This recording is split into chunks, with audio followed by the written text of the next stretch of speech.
Hello and good morning. Welcome back to the Bring Your Big Energy podcast. I'm your host, Stacey and I'm here today with Jeanine Jones. Welcome, Jeanine. Hi, how are you? I'm great. I went with either I could do spin in Starbucks today or I could look spectacular. So I went with spin in Starbucks. So that's hence the hat on this Friday where it's kind of gloomy anyway. But thank you so much for being on the show. I'm going to tell the guests a little bit about you, and then we're going to jump in. I'm going to have you do more sharing than I, because that's usually where it's much more fun. Jeanine is a licensed master social worker, and she's a retired clinical social worker with over 38 years of experience supporting people through some of life's most difficult emotional seasons. She's also an author. I actually, fun fact, met her at my book signing, and she was getting ready to publish her book, which is exciting. She's a mental health speaker. She's a Stephen ministry leader, and she's a musician. So, what I love most about Jeanine, though, is the way that she really brings together her faith, work on mental health, and her deep compassion for people in general.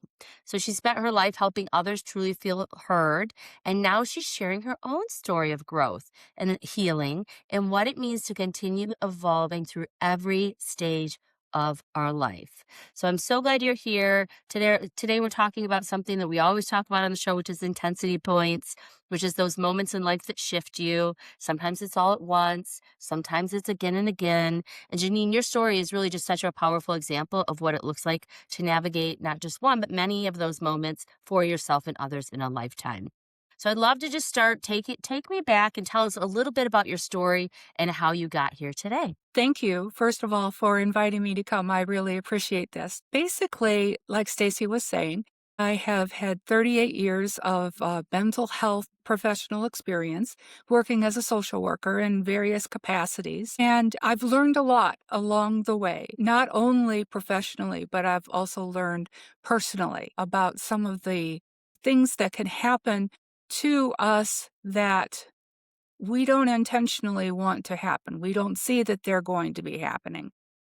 And throughout this journey, there are a couple things that I've learned about myself, a couple good things and a couple not so good things. Basically, I've learned, first of all, the good thing is that I'm a good listener. I truly am. And one of the things that I enjoy the most in life is listening to other people and trying to understand them. I love to look at patterns of behavior in terms of within a person and within a person's environment. And another thing though that's not so good and that got me in some trouble and one of my intensity points was when I, as a young professional, I was trying to do too much. I was trying to be perfect. I'm the firstborn of two siblings, the only female. So I kind of grew up in a traditional kind of family sense. So basically, I was the one that was in my mind held responsible for things. Things had to be good, they had to be right. And I tried to continue to uphold that as a young professional, and I found that doing that just was way too much because I went beyond those bounds. I was trying to be kind of like a dame in shining armor, riding my white horse in, trying to help people with their mental health struggles. And it took its toll on me. And I almost had to get out of the field of working. But it was God actually that helped me through this. So my faith is strong and it gets stronger every day. Yeah, so talk to us about that. When you were having that, and you can name what it was named for you. People call burnout, or they call overwhelm, or they call name what it is for you. But when you were in that space, what was happening to you, like physically, mentally, and spiritually, that you knew that something needed to change? Well, I think that I probably knew about it mentally first because it was getting too hard for me to do my work.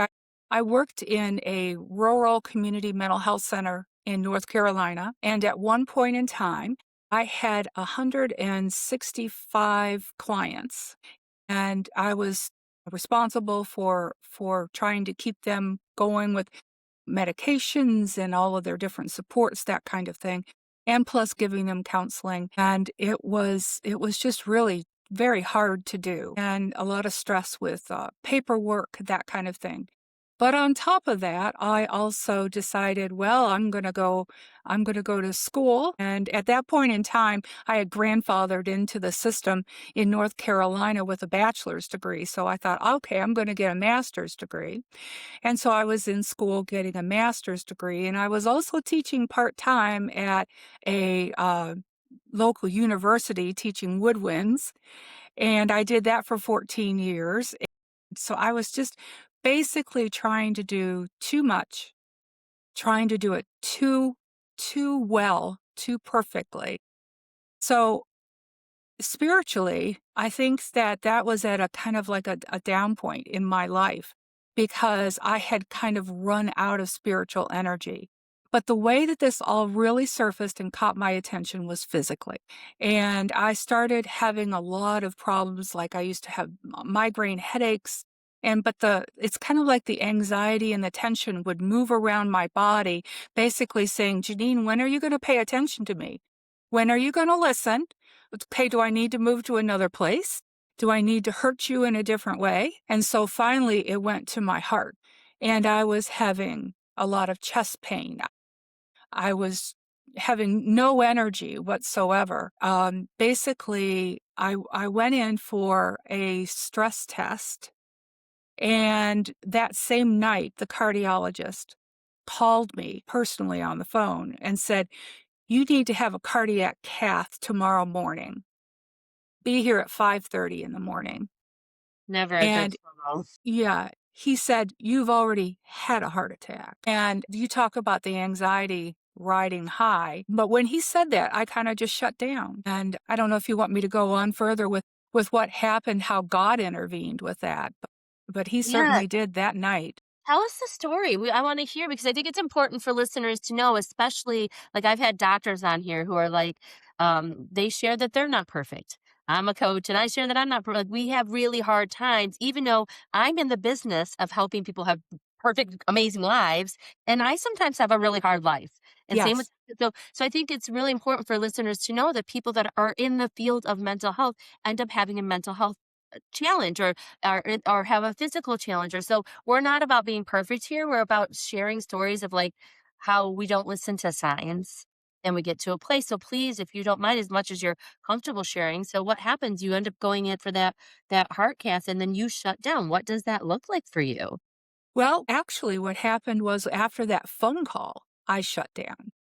My parents happened to be visiting me at the time, which thank God they were there because I don't know that I would have been able to do it without them. They lived in Michigan and they had come down to North Carolina. They knew I was having trouble, but they didn't know what was going on. And so they decided we need to come, so they came down for a visit. Then I got the phone call and I just kind of shut down and I thought, no, I haven't had a heart attack. Yes, I have to go in for this stress test. Yeah, my whole life might be changing.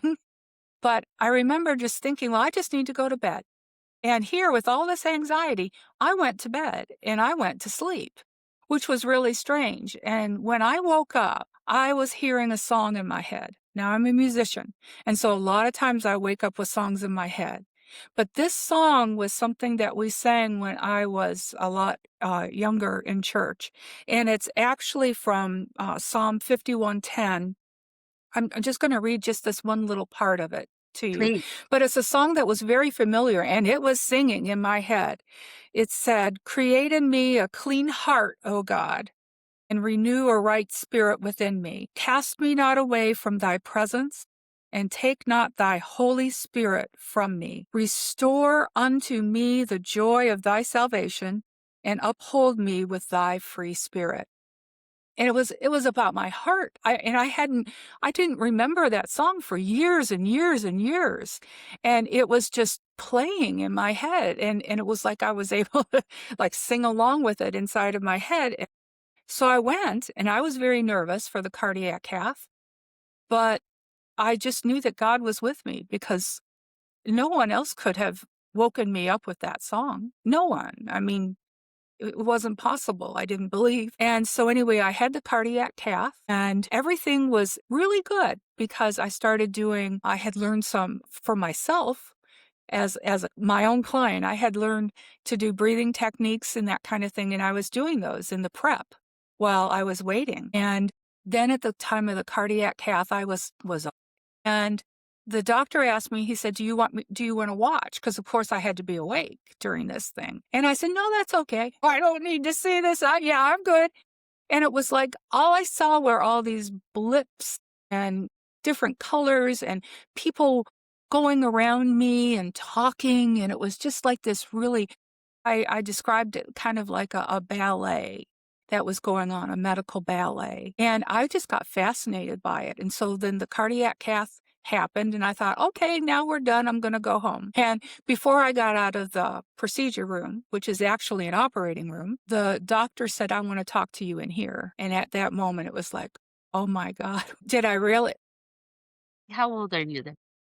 At that time, I was in probably my late 20s. So you're young. I was Young. young. Oh, Yeah. yeah. I was a whippersnapper as far, in the field of mental health. And so anyway, he said, I want to talk to you. And so I'm laying there thinking, okay, well, all of this stuff that I thought was happening, this good stuff is not happening. I've already had a heart attack. Why would he want to talk to me on the table if not to say, I need to open you up or do something? Because they had already told me I had a heart attack. And so he leaned over and he looked down in my eyes and then he smiled and he said, you're absolutely fine. He says, there's nothing there. There are no blockages, nothing. And all I could think of was, oh my God, thank you, Lord. And it was like the Lord, he spoke the truth to me. And I knew that he had spoken the truth to me. And what actually happened was that during the stress test that I had the day before, they made a mistake. They made an error and it showed that I already had a heart attack and I hadn't. Wow. So was it just stress? I mean, probably the stress that you were being put under, putting yourself under Yes, was manifesting itself as something that was a deeper physical situation. right. Like I said, it would move around my body until it got my attention. And whoa, when it got to my heart, it got my attention. And then that song is really like what I would call a divine moment. And Yes, whoever's listening that may not believe in a certain religion or the universe, we're open to all thoughts and everything. yes, But yes, I will say, as a person that's come closer and closer to the church through what I've been through too, I had kind of had this divine moment before I went into my I can't talk, my double mastectomy. And the night before, I was trying to fall asleep, couldn't fall asleep. You can imagine the level of anxiety. I had such a bad anxiety. I finally fell asleep. And in the morning, I just said, like, woke up with the same anxiety. I said, God, just please give me a sign that it's going to be okay, or just like help me through this. And all I heard in my brain was surrender. That's literally all I heard. And I can't explain it. And automatically, like, my cortisol went down. My heart just like got to a smooth beat, my breathing. And I just was like so calm. And my husband's like, you're so calm. And I'm like, I'm just going to surrender. Like yes. it's hands down. And so that really is a divine moment, which is such a beautiful gift. I think that people think, I think you have to be super religious to have those moments. I think you No, just have to be open to yes. what's happening. What do you I think? agree because I am not super religious. I can't quote the Bible for you. And I think that what I am is more spiritual Yeah. versus religious. Yeah. I believe in having a personal relationship with God. I don't necessarily believe in a lot of what happens in churches. It's not that I don't believe in them, but I don't. What feeds me is the relationship with I'm smiling because my dad's the same way.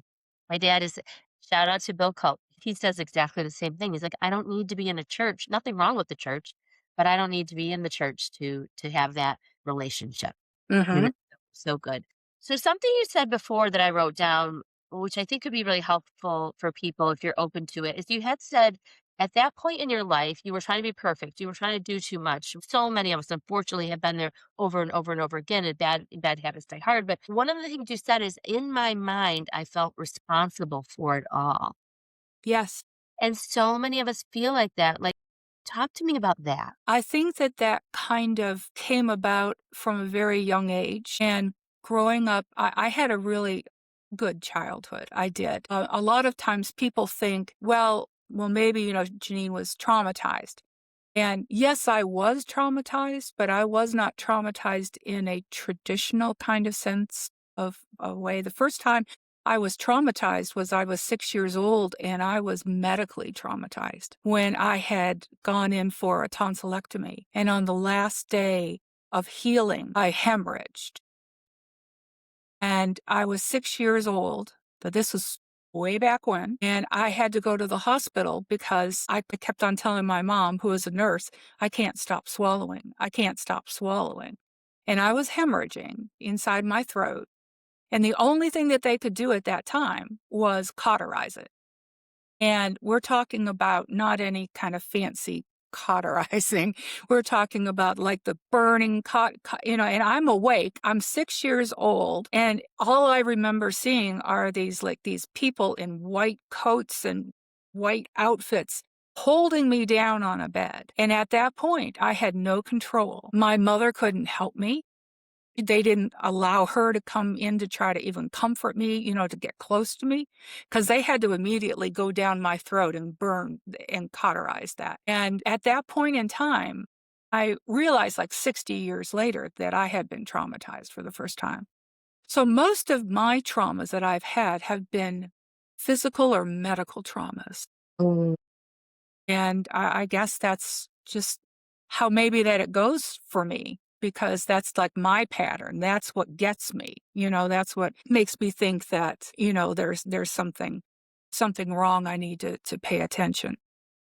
So how does that feed into then, do you think, years later when you feel like you're responsible for all the things? Because being the firstborn and being raised, I was raised in the North, but I was raised with a Southern upbringing.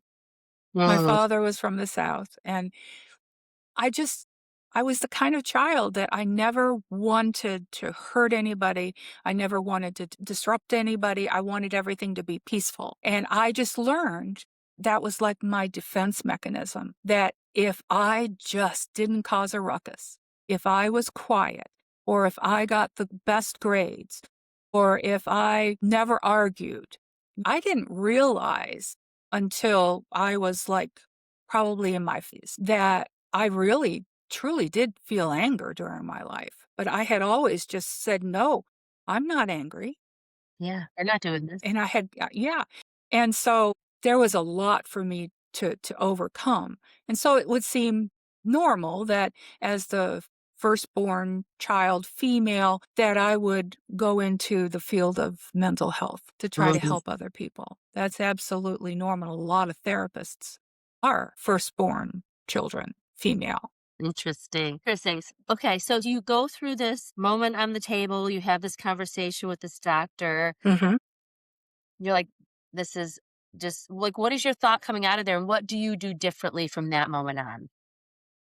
Well, I realized that it was my second chance, and he gave me a second chance. And what I did was I did less. I cut back on my need for the perfectionism. Now, when I say perfectionism, I would give my clients 100+% of my time and my energy because I felt like they deserved it and I wanted to help them that much. So I backed off and I started giving them like 95% to 100%, which was for me backing off. Yes. I would say to myself that this might sound silly, but instead of going to work every day, I would tell myself work is a 4-letter word. I don't go to work every day. I go to a job, job, and every night after I'm done with my job, I'm on vacation until the next day. So I stopped bringing like work home, or tried to stop bringing my work home with me, and I just tried to do less. I tried to tell myself that that, you know, good enough was okay. Now, this is something that I've had to learn over and over again because this is really ingrained in me. What are your tips? Like this, I said, the first one as a young professional was to change the word work and make it a 4-letter word in my mind and change it to a job. But other things that I would do would be to try to take better care of myself. I love music. And so I would spend time listening to music or playing music or singing or something and being in like a community or a band or something like that. And that brought me great joy. And I did a lot with like breathing techniques. I went into therapy for a while, and my therapist was wonderful. She was trained in biofeedback, and she trained me in biofeedback, how to regulate my temperature in my body, how to regulate my breathing. And then also during that point in time, I started reading voraciously. I started just reading everything that I could, and if I liked a book, I would go to the back of the book and read all the recommendations for what the next books are. And to this day, I read probably 5, 6, 7 books at a time. Fiction or nonfiction? Nonfiction primarily. Okay. Yeah, I do read some fiction. Yeah. I love to learn, and so I like to read to learn because I think other than listening, my very favorite thing to do is think. I am do you know what the Myers-Briggs is? You know what that is, the inventory. I'm an INFJ. Okay. So I need my alone time, and that helps me to not be so driven and perfectionistic. And I like being around people, but I also need my time. And so I try to carve that out for myself. Okay. So you have this moment, you get this second chance, you've got some tools. Thank you for sharing some of them from the listeners. And now we meet you here today and you're publishing this book. Tell us a little bit about the book, what the book's about, and how you hope it helps people. Well, basically, I've told you the premise of the book already. It's called God Gives Second Chances, and it's a tiny testimonial from the heart. So it's just a tiny book, and it tells this story.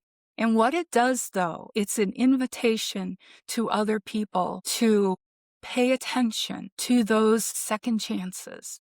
Because God will give you second chances, and He'll give you third chances and fourth chances. And the thing is, He's not going to give up on you. He won't give up on you. And so you just have to meet Him there. And like you were saying, surrender, and just let Him do the heavy lifting, as my husband says. And so basically, I just encourage people to pay attention to those moments, but remind them also that God's not going to come and he's not going to knock you out, hopefully, and say, "Listen to me." He usually speaks quietly, and he gives you a little tap on the shoulder and he says, "Hey," he wakes you up with a song that you haven't heard in 20 years. Yeah. And he just wants you to pay attention and to follow him. And if you do, it's all good. There's no rule book, I don't think, to do this. And I wish I could tell people exactly what to do, but no, we don't have that. But we can learn along the way. And that's what I'm doing right now. I'm a lot older now. I'm a senior citizen now, and I'm still learning, and I love to learn, and I never want to stop learning.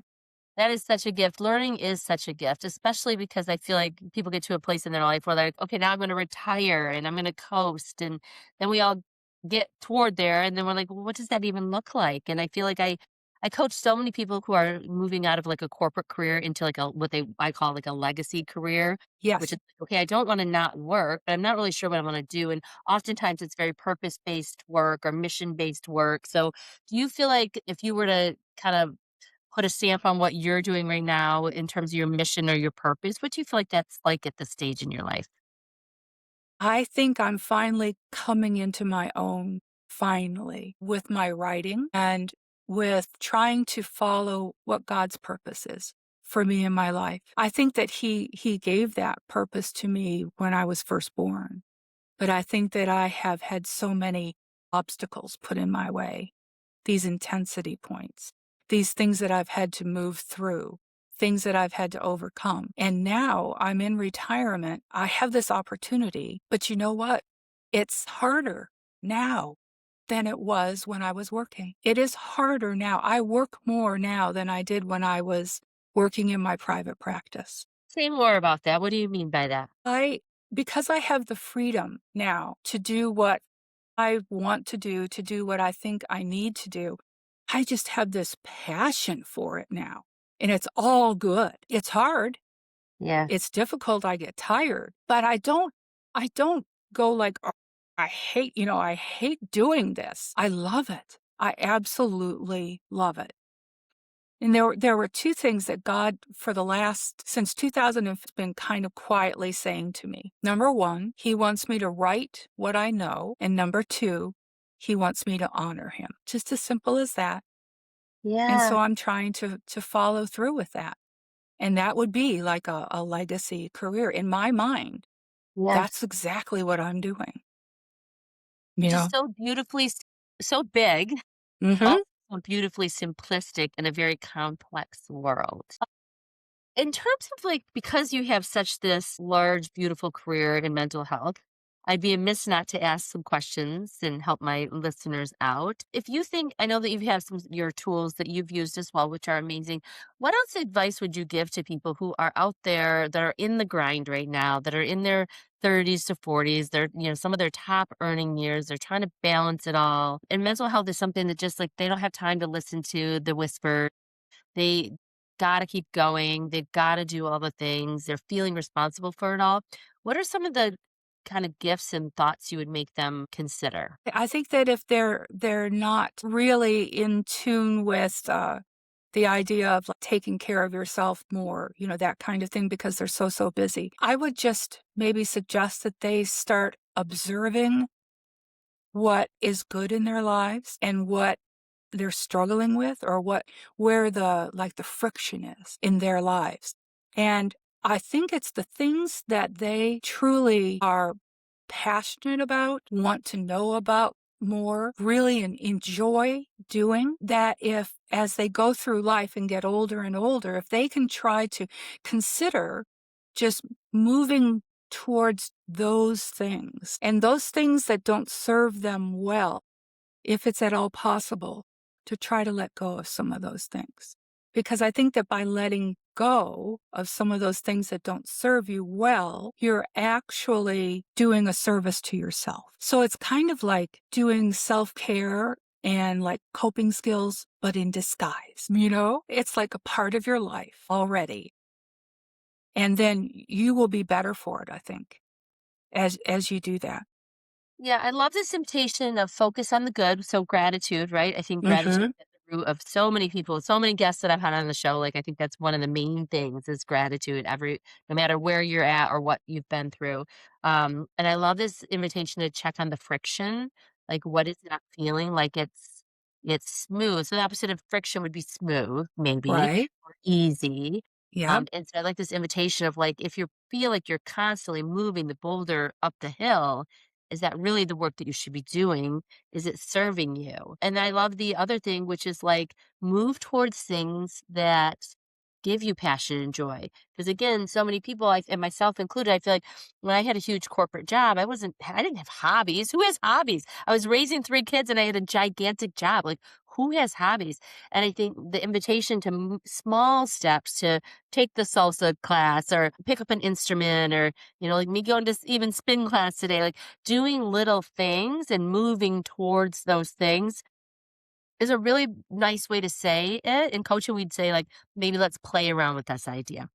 It's Yes. less than it's you're either this or you're that. You have hobbies or you don't. It's like, no, I'm just moving toward passions so that by the time you do get to retirement, you're not like instantly unfulfilled because you're no longer rushing on adrenaline that you've been doing for so many years. You're sort of like, oh, for years I've kind of been moving towards exploring music, exploring, I don't know, pickleball is the hot thing right now, but whatever that thing is. And I think that's a really nice invitation. In terms of like mental health too, I know I have a lot of people who are always struggling, like how to get the right therapist, how to find the right therapist. Like, what advice would you give on that piece of it? Well, I think that therapy is kind of like a combination of art and skill. And so you're not going to find any 2 therapists that are exactly alike. And don't expect to go into therapy thinking that this person is going to be the right fit. This person might not be the right fit for you. And that's okay. So it's okay to try to go to maybe different therapists, different kinds of therapists. I don't know if you've probably heard of it on Psychology Today. Mhm. There is a site that's called Therapist Finder, Okay. and on Therapist Finder, you can look into your area where you live, and it will show you all of the available therapists that are in that area, but it will also show you what kind of education they've had, how much experience they've had. It will also show you their framework, that kind of thing.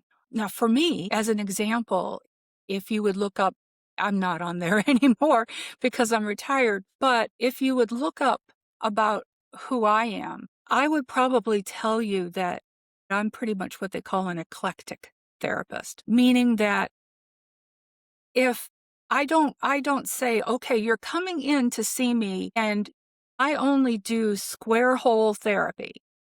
You have to be a peg that's a square in order to do therapy with me. I only do cognitive behavioral therapy, or I only do this, or I only do that. And that's fine if that's your fit. But for me, I had to be able to be a little bit of everything to everybody. And I really tried hard to do that because I worked, like I said, in rural community mental health for a long time, and they didn't have many choices, so I had to be that person for them. And I was willing to do that. That's probably one reason why I do so much reading, you know, because I would get a client assigned to me and I would have to work with that client. But what if that client had something going on with them that I didn't know anything about? I think the very first situation that happened to me like that was when I was assigned a client who had multiple sclerosis. And sure, they came in and they were depressed, and I could help them with their depression. But it was more than depression. I had to know about the multiple sclerosis. I had to know about how that contributed to the Mm. depression. So it's just, you just have to try to find the right fit of a person. And it's quite possible there are a lot of good therapists out there. Yes, yes. No, I completely agree. Even in coaching, like if you were to come to me for coaching, I'd be like, okay, let's have a conversation, see if it's a fit. But then I would probably recommend two other coaches for you to go talk to that are pretty different than me. Or I invite you to go look at other opportunities for coaches. So Yes. I love that. So you've had this big, beautiful career. What are your kind of like top learnings about yourself over the past span of your career? That, like I said earlier, I love to look at patterns of behavior. I love to think beneath the problem. I love to think, is there something else that might be contributing to the situation that even the client might not be aware of? And or is there something that maybe they're either not aware of or they don't want to talk about? And I love to be able to try to put them in a place where they can feel safe, where they can talk to me about anything. I used to tell my family that I knew more about my clients than I knew about my family. And I did Yeah. because they shared more with me. Yeah. And I'm so grateful for that Yeah. because by having them share themselves with me, then I'm better able to help them. I can't help them if they don't tell me who they are. And so I really absolutely love that. And I love to see that in other people. I love to see people that listen and because I know what it feels like to be heard and I know what it feels like not to be heard. Mm-hmm. And that's one of the greatest gifts that we can give to our clients is to be heard. E 100% agree. I teach an entire class on effective listening, asking powerful questioning and effective listening, because it is a lost art if it Mhm. was ever an art at all. And it is the biggest gift you can give to anyone. If you have someone in your life, and I've said this before in the pod, but if you have someone in their life struggling with anything, listening to them is the one of the best things you can do. Not to fix, not to tell them your experience, not to give advice, but to actually listen to what's showing up for them. So I completely agree. I think it is such a gift. One of my favorite things about coaching, because that's what we do. We listen Yeah. all the time. I see that in you. I saw that in you from the very first time that I met you at the bookstore. Thank you. That's You're like such welcome. a compliment. It really is in my world too, such a compliment. So thank you. Since you've had this second chance perspective, what would you offer others who are potentially at that place of having a second chance and not sure where to go? Well, I think that what I had said a little bit earlier still applies about trying to move towards what moves you, move towards what you feel passionate about. I think I don't know exactly where it was said in the beginning, but they say that the best point to be is where what you are passionate about and what you do in your work, if they can come together, that's the sweet spot for you. Absolutely. I do think that if you go into, like, retirement and you don't know what to do, to just try to think back on what did you like to do before, even as a child. Like, one of the very first photographs I have of myself is I'm standing next to it's like a little upright organ. This was before, like, Yamaha pianos and all of that kinda stuff, just like a rinky dink kind of it was my grandfather's, organ. And just standing there, like, in my party dress, like, just so proud that I was able to sit on that stool and play the piano.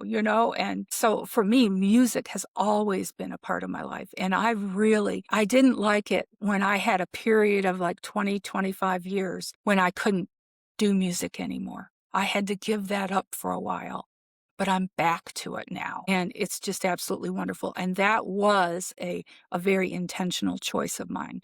I got back into music after I retired, before I started getting into this writing, because I was so depleted.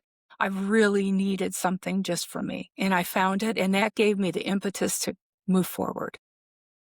I love that, and I feel like music has a healing power to it. I've seen Yep. people who have gone through in my personal life, who've gone through struggles with anxiety and depression, and turning to certain types of music or learning certain types of music has been very, really therapeutic. There's a girl actually at our school who she wants to go into she wants to be a pediatric doctor, and Mhm. she did this whole nonprofit for music for I wish I remembered the name of it, Hannah Johnson, but it was basically music to help with physical and rejuvenation of kids who were ill, Yes. and it's such a beautiful idea. Such a pioneer of the space, but so how do you think about as a mental health professional, how do you think about the combination of mental health and music? Well, you hit upon something that's really near and dear to my heart. My bachelor degree is in music therapy. Interesting, I did not realize that. Yeah. And so I studied about, all the healing that music can do. And I continue to use music now. Even try I'm a Stephen leader and I try to incorporate music, trying to teach music therapy techniques to my Stephen ministers so then they can go out and use it with their care receivers when they go on visits, that kind of thing. Explain And what Stephen ministry is to us. Stephen ministry is it's a it's through I think it's actually international now, but it started off as a national kind of movement, started in St. Louis 50 years ago. They're celebrating their 50th anniversary this year. And basically what it is, it's usually done through churches. It's where a group of people become what they call Stephen ministers. It's based on from the Bible, from Stephen in the Bible, who was the first social worker. Okay. And so when somebody's hurting, we have somebody over here that they're hurting and their friends and neighbors try to come and help them out. You know how people do, they'll kind of come to the aid, I've right? been a recipient of that many times. Yes.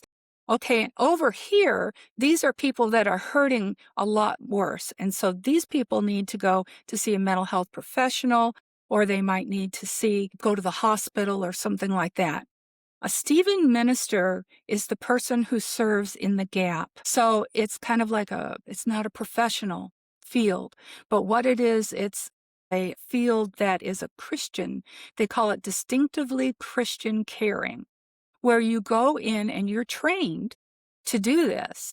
And you go in and listen so that the person can be heard. And then what you try to do is to find ways to shine God's light on them. And then we also, what we try to do while they're in the gap, the goal is to be able to get them back over here where their friends and family can help. So, but if they come in the gap and they need more help, then we will refer them to mental health or a hospital or someplace like that. And then, that's such a beautiful thing. I didn't even know that existed. What a beautiful Mhm. way to give back in a way that feels really powerful. Yes. And it is a totally volunteer program. I love that. And then how do you bring music into that? I help to train the Stephen ministers. We do it basically through what I'm going to be introducing to them next month is actually through developing playlists. You know how they say, well, I like to listen to music. I'm feeling depressed and I listening to music helps, but there's a certain way to present a playlist to somebody who's depressed and to somebody who is anxious. It's based on what they call the ISO principle, which means that you begin where they begin. So say, for example, you might be feeling depressed, and I bring you a playlist, and it starts off with something that's real, jumpy. That's not the way to start because that's not how you feel. We have to start with how you feel and then gradually move you up higher and higher and higher to lift your mood. And you can do the same thing with anxiety and like self-esteem and all kinds of different things. So that would be one example of how you can use music for Stephen ministry. That's beautiful. That's incredible. And it makes so much sense. Meet them where they are, is what I'm hearing you say. Hmm. And then slow lift, right? Slow lift. Yes. That's so good. And we're almost at our time here. As we go, what is one of the main pieces of advice that you would want our listeners or our watchers, because we'll be on YouTube too, what would you want them to take away as if they just only took away one thing from this conversation today? When you're hurting or when you're unsure about something, I think it's helpful to think on these things, to pray on these things, to try to bring God in if that is what you are are interested in, you feel comfortable with. But I also think it's helpful to talk to somebody who is wise, not just anybody, but somebody that has your best interest at heart. So be careful about that. Journaling, I think, is a beautiful thing to do, and you can learn so much about yourself and who you are and who you want to be through your journaling. And also, as I mentioned before, to take a look at what makes you feel good and do more of that. You still have to be diligent about, you have to keep up with your responsibilities, that kind of thing. You can't just throw all that stuff away. But those things that really don't serve you well, do you need those things in your life? So just be discerning and trust yourself. I think that we all are more wise than we give ourselves credit for. I think we all know more than we give ourselves credit for. So good. I'm hearing gratitude. I'm hearing wisdom, people with wisdom in your life. I'm hearing trust yourself. And the word I love that you used is earning. So usually I call it like a bandit. I just did a post yesterday on like, what if you had a closet that's packed of all these clothes, which I have, which is things that don't fit me, things that don't fit my personality anymore, things that I don't even identify for, but I've never gotten rid of them. But what if your closet just had 10 things that brought you joy, 10 beautiful outfits that brought you joy and life that every time you put them on, you were like, this is me. Mhm. And so it's like abandoning all of those other things so that the true things that you love can really shine through. And that's what you're discerning is bringing out for me is this. People think if they abandon an old identity, they've failed. If they've abandoned high expectations of themselves, they've failed. If they abandon whatever it is, insert the story, whatever the material thing, and that's not the reality. You're discerning what you want to carry for a cleaner, like clear life. And that's kind of your vibe that you bring me, Janine, is like this beautiful, clean, very mission-based life. And I think that's a beautiful place to be. It's a beautiful place to be. Thank you so much. And where can people buy your book and where can they learn more about anything you want them to learn more about? I mean, I think they might want to learn more on the Stephen ministry. I can put that in the show notes, but that they, of course, are going to want to buy your book and all of the other things. So where can they? Alrighty. Thank you for asking. God Gives Second Chances. That tiny testimonial is available through Amazon, and it's also available through my website. We Okay. just have been able to start having books on the website, and my website is Jeanine M. Jones Author, Okay. and I am also on Goodreads. I am on Facebook, and with the Stephen Ministry, I can give you that information. But that their main headquarters is in St. Louis, Missouri. Okay. Or people could actually maybe contact their church if they go to a church and see Okay. if they have that ministry within their church. That's great. That's a great Yeah, idea. And shout out to the authors in the community. Just so everyone knows, as an author, the best way to support us is to purchase our books on our sites yeah, because it's our work yes, and we make a lot more of an income on that. Our ROI is better, but then always review us on Amazon as well because we want people to know, or Goodreads, because we mhm, want people to know about our stories that we're telling and we want people to have those noticed. So yes. a little pro tip there. But oh yeah, go ahead. Just one thing more. Yes. I have a new book that I'm hoping to get published next month, and Okay. it's a devotional, and it's called Healing Hearts and Minds, but it's a devotional themed on depression, grief, and loss. I'm gonna put that in the Okay, show notes so that people can at least start searching for it so that when it comes out, they can grab it. So okay. thank Thank you so you. much for blessing us with your presence today, and I wish Thank you you. all of the luck. Same to you. Thank you so very much.